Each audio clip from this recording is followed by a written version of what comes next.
മുൻ പ്രധാനമന്ത്രി ഡോക്ടർ മൻമോഹൻ സിംഗിന് ആദരാഞ്ജലി അർപ്പിച്ച നിയമസഭ ഇന്ന് പിരിഞ്ഞു. മുഖ്യമന്ത്രി പിണറായി വിജയനും പ്രതിപക്ഷ നേതാവ് വി.ഡി. സതീശനും മൻമോഹൻ സിംഗിനെ അനുസ്മരിച്ചു. ഇന്ത്യയുടെ സാമ്പത്തിക നയ രൂപീകരണത്തിൽ കാതലായ പങ്കുവഹിച്ച വ്യക്തിയാണ് മൻമോഹൻ സിംഗ് എന്ന് മുഖ്യമന്ത്രി പറഞ്ഞു.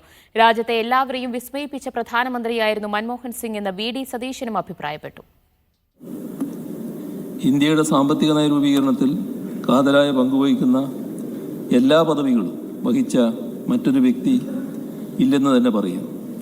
കേന്ദ്ര ധനകാര്യ സെക്രട്ടറി, റിസർവ് ബാങ്ക് ഗവർണർ, ആസൂത്രണ കമ്മീഷൻ ഉപാധ്യക്ഷൻ, പ്രധാനമന്ത്രി ചന്ദ്രശേഖരൻ്റെ മുഖ്യ സാമ്പത്തിക ഉപദേഷ്ടാവ്, പി.വി. നരസിംഹറാവു മന്ത്രിസഭയിലെ ധനകാര്യമന്ത്രി എന്നിങ്ങനെ എല്ലാ സുപ്രധാന ചുമതലകളും ഡോക്ടർ മൻമോഹൻ സിംഗ് നിർവഹിച്ചു. ലോകം മുഴുവൻ ആദരിച്ച ഒരു സാമ്പത്തിക ശാസ്ത്രജ്ഞനായിരുന്നു അദ്ദേഹം. രാജ്യത്ത് അതുവരെ നിലനിന്നിരുന്ന സാമ്പത്തിക രീതികൾക്ക് മാറ്റമുണ്ടാക്കിക്കൊണ്ട് എക്കണോമിക് റീഫോംസ്, സാമ്പത്തിക പരിഷ്കാരങ്ങൾ അദ്ദേഹം ഇന്ത്യയിൽ നടപ്പിലാക്കിയത്.